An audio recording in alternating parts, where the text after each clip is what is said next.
Madame, Monsieur, bonjour. 16h30, heure de Kigali, c'est bien votre rendez-vous d'actualité de la télévision rwandaise, dont voici le sommaire. Le ministère de la fonction publique et du travail indique que l'écart entre les connaissances et le travail est toujours la raison d'être au chômage en Afrique. Au sommaire également, il y a la situation réelle de la qualité d'éducation des personnes vivant avec handicap.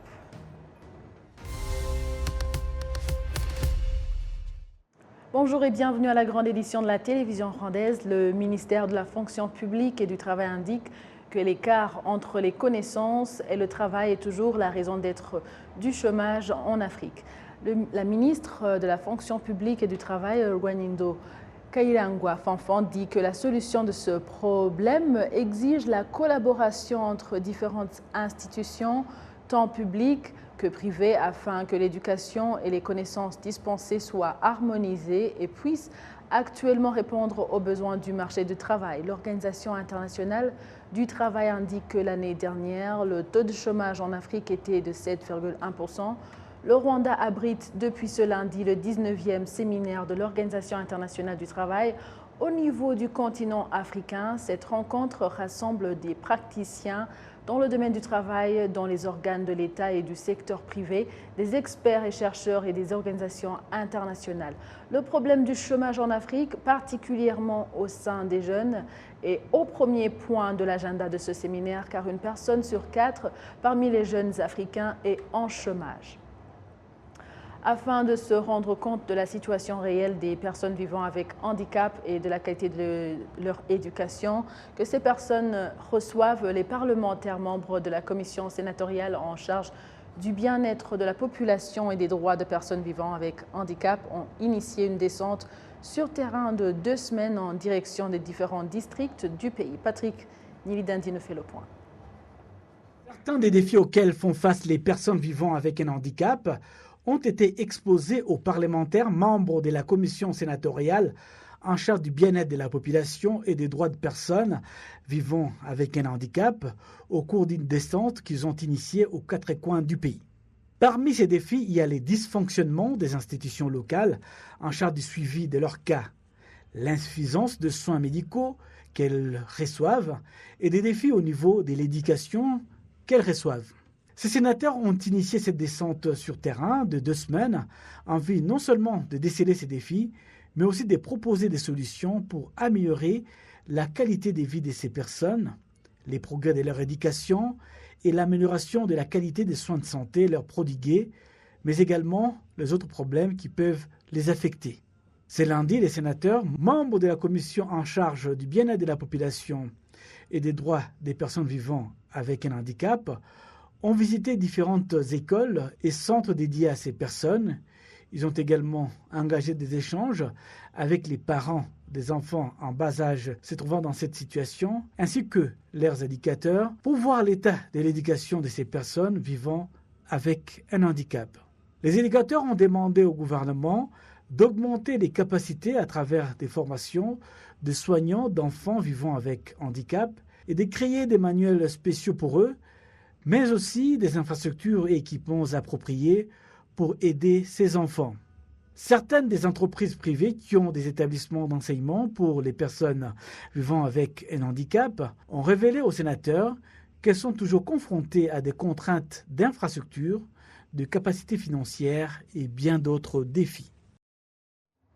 3 jours après que l'Université du Rwanda ait publié la liste des admissions de finalistes du secondaire l'année dernière, certains disent qu'ils ont été surpris de ne pas se retrouver sur la liste malgré de bonnes notes qu'ils ont obtenues et que d'autres ont été retenus mais pas dans les facultés qu'ils avaient demandées. L'administration de cette université indique qu'il a fallu procéder à la répartition de peu de places disponibles afin de ne pas retenir un effectif important d'étudiants ne correspondant pas à la capacité de matériel et équipements disponibles.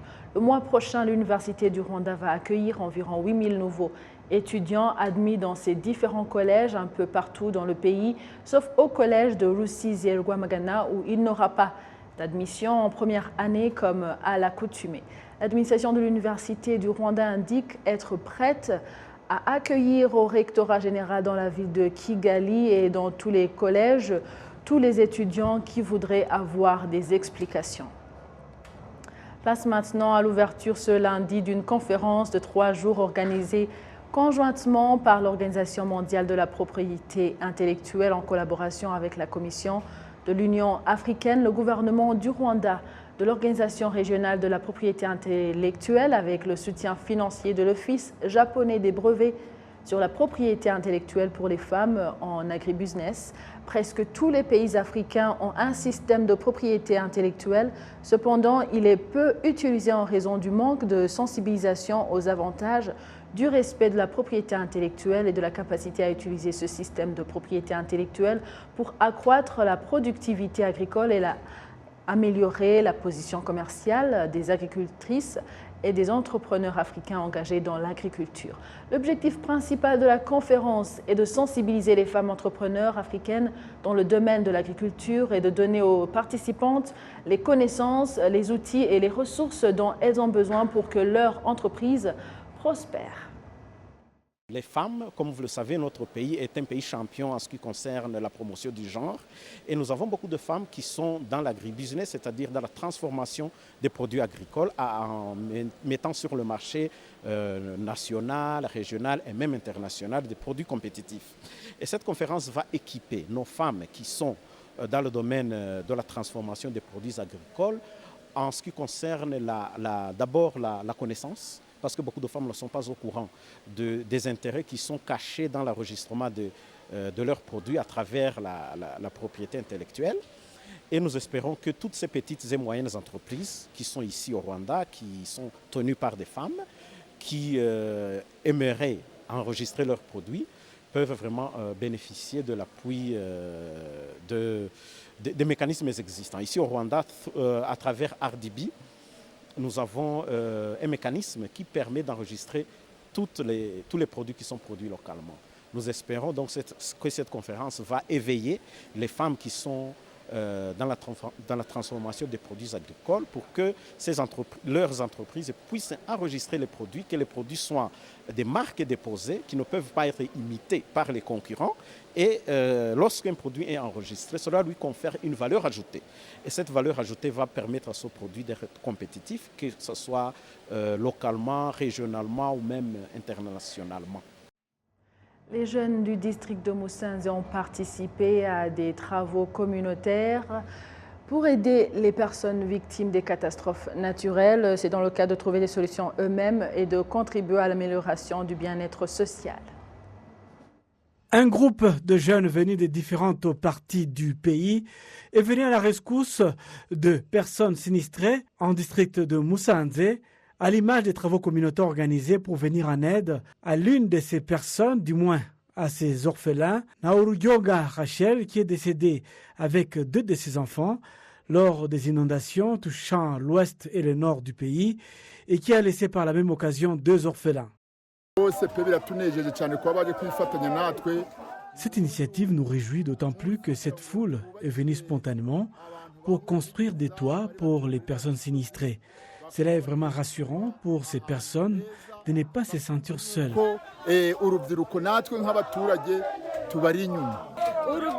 Nous remercions cette jeunesse pour ce dévouement, mais nous remercions également les parents qui les ont éduqués dans cette bonne voie. Ce groupe de volontaires jeunes viennent de plusieurs parties du pays, telles que la ville de Kigali, Huye, Bugesera, Nyamagabe, Gakenke, Karongi et ailleurs. Nous nous réjouissons d'être là, afin de soutenir ces habitants du secteur Kimonyi, du district de Musanze, en reconstruisant leurs maisons détruites par les dernières inondations. Nous, en tant que groupe dénommé Kagame 17, nous sommes engagés à soutenir le président de la République Paul Kagame au cours de son mandat pour qu'il puisse atteindre tous ses objectifs. Cette action de patriotisme et de résilience a été initiée par ces jeunes afin d'accompagner les actions du gouvernement et du président de la République qui encouragent les populations à chercher des solutions à leurs propres problèmes au lieu d'attendre l'aide extérieure. Toujours dans le même ordre de sujet, mais avec un angle différent, des experts en préservation de l'environnement estiment que politique nationale de prévention et de lutte contre les catastrophes ne pourrait atteindre ses objectifs que si la population la comprend et qu'elle y joue un rôle, surtout celle qui est très touchée par les intempéries, pour qu'elle prenne les devants pour les prévenir. Kassim Youssouf. L'un des moyens de lutter contre les catastrophes naturelles est de relocaliser les habitants qui vivent dans des zones à risque. Certains ont été depuis 4 ans installés dans des villages modernes et sont maintenant reconnaissants. Quand il pleuvait, nous avions l'habitude de toujours mettre en place des canalisations d'eau et plus encore, nous avions l'habitude de ne jamais dormir. Un habitat sécurisé et différentes autres activités de prévention contre les catastrophes sont parmi les moyens retenus dans la politique nationale de prévention et de lutte contre les catastrophes naturelles que le Conseil des ministres a approuvé la semaine dernière. Le secrétaire permanent au ministère en charge des opérations d'urgence, Havinchuti Philippe, indique que cette politique vise à identifier les besoins et comment ils doivent être mis en exécution et le rôle de tout un chacun dans la prévention contre les catastrophes et la lutte contre leurs effets.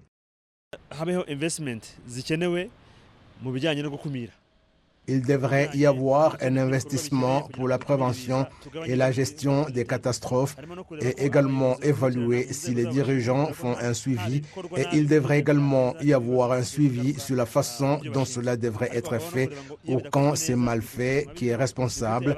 Donc, ne pas continuer à faire des choses qui sont toujours endommagées. Des experts dans la préservation de l'environnement indiquent qu'une telle politique démontre la volonté suffisante du gouvernement pour lutter contre ce problème et qu'elle doit s'accompagner de sensibilisation pour que chacun puisse comprendre ses responsabilités dans sa mise en exécution. On devrait procéder au renforcement des capacités.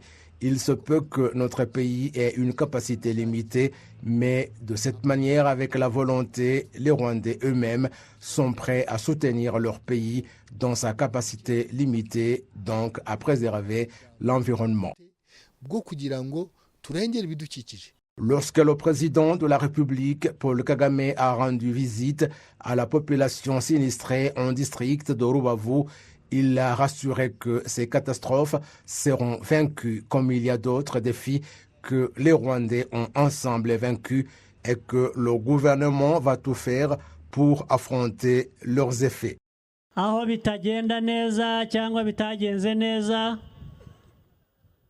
Là où ça ne va pas bien, où ça ne s'est pas bien passé, nous corrigerons cela parce qu'il y a de nombreuses façons possibles.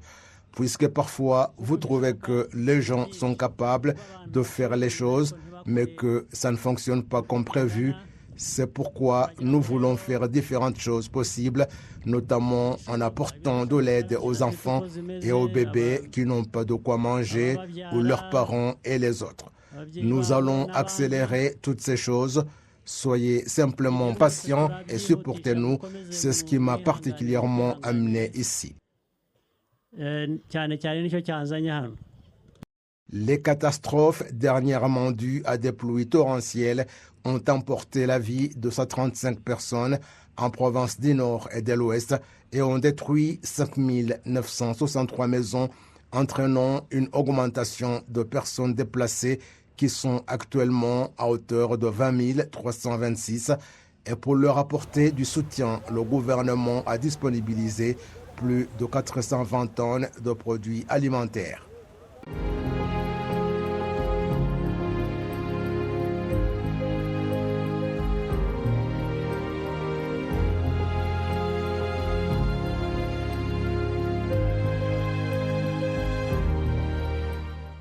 Nous sommes toujours dans les 100 jours de commémoration du génocide perpétré contre les Tutsis au Rwanda en 1994. Avec l'esprit de mémoire, unité et renouveau, je vous propose de suivre la 29e commémoration du génocide contre les Tutsis dans les anciennes communes de Rwerere et Mutura en district de Rubavu, dans le récit de Patrick Nilidandi. Poursuite des cérémonies des commémorations du génocide perpétré contre les Tutsis en 1994 un peu partout dans le pays. Ce lundi, en district de Rubavu, plus précisément en secteur Mudende, une cérémonie de mémoire a eu lieu dans les anciennes communes de Guerere et Mutura, où de nombreux Tutsis avaient été massacrés, particulièrement dans l'église adventiste de Bweramana, en secteur Mudende. C'est justement dans cette commune que la cérémonie des mémoires a été organisée, dans cette église qui a vu mourir de nombreux Tutsis. Des rescapés du génocide à Bweramana ont raconté l'effroyable dans la nuit du 7 avril, où les miliciens Imbonerakure et les ex-soldats gouvernementaux des ex-FARC, qui avaient quitté leur base militaire des Bigogwe et se sont dirigés vers cette église où de nombreux réfugiés, majoritairement Tutsis, avaient trouvé asile. Selon les témoignages des rescapés du drame, les victimes de cette tragédie ont dû faire face d'abord aux Imbonerakure à main nue, mais parfois avec des pierres, face aux Imbonerakure armés des machettes, gourdins et autres armes artisanales, mais d'autres avaient aussi des armes à feu. Face au courage des malheureuses victimes, les ex-FARC ont utilisé des vraies balles avec des armes de guerre en tirant sur l'église, mais aussi en jetant des grenades à travers les fenêtres. Plusieurs victimes ont été dénombrées. Normalement, les cérémonies des mémoires dans cette partie du pays se déroulent au mémorial du génocide des Bigogwe en secteur Kanzenze. Mais un autre mémorial est en construction pour pouvoir inclure les autres histoires tragiques de cette partie du pays. Les historiens et analystes estiment qu'il faut redoubler d'efforts dans la lutte contre la culture de l'impunité afin de prévenir les crimes comme celui du génocide commis contre les Tutsis au Rwanda en 1994.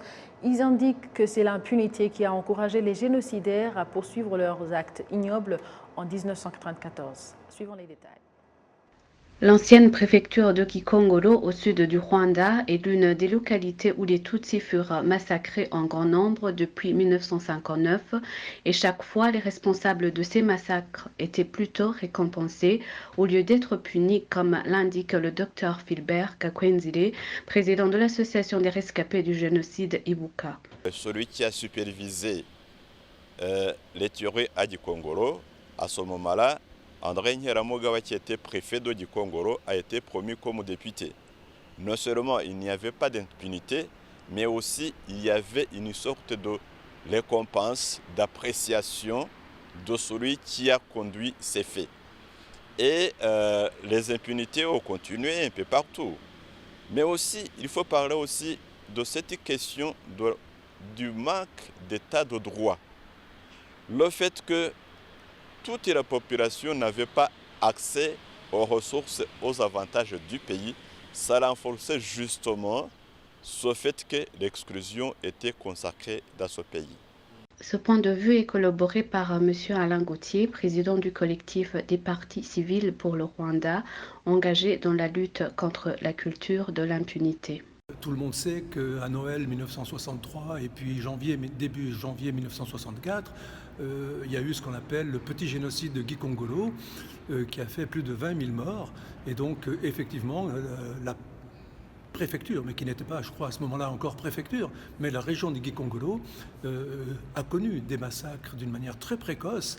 Et là aussi, ce n'est pas étonnant qu'on les retrouve en 1994.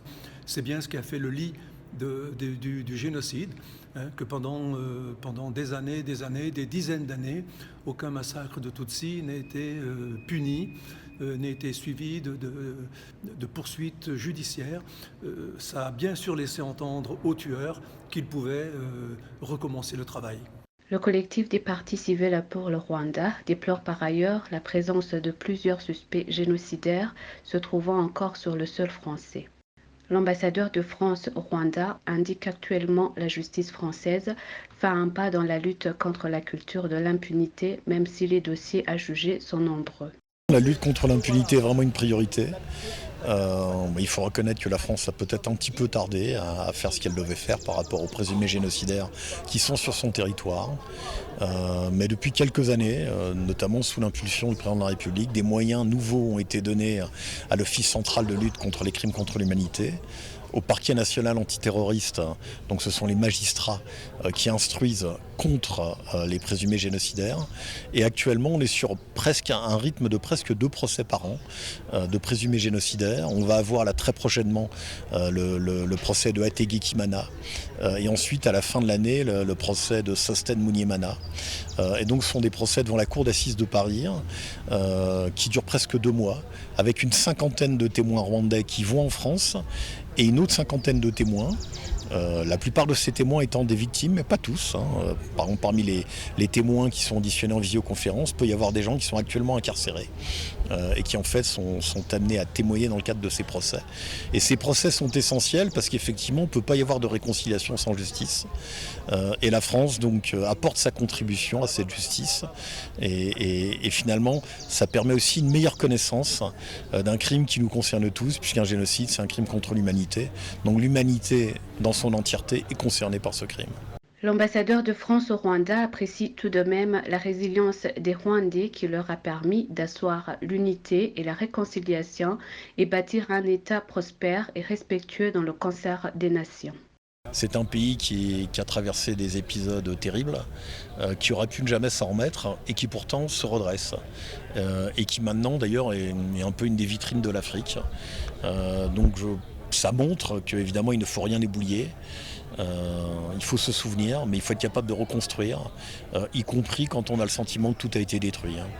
Donc c'est possible, à condition de prendre les bonnes décisions. Et que chacun aussi... en tout cas, pour bâtir le présent, pour envisager l'avenir, il faut être clair sur son passé. Et je pense que c'est ce que le Rwanda fait, et ça c'est une bonne chose. Cette voix du Rwanda dans la lutte contre l'impunité est de plus en plus entendue par plusieurs pays qui sont soit jugés, soit extradés vers le Rwanda, les suspects du génocide qui tentaient de fuir la justice dans des pays étrangers. Winnie Nkurunziza.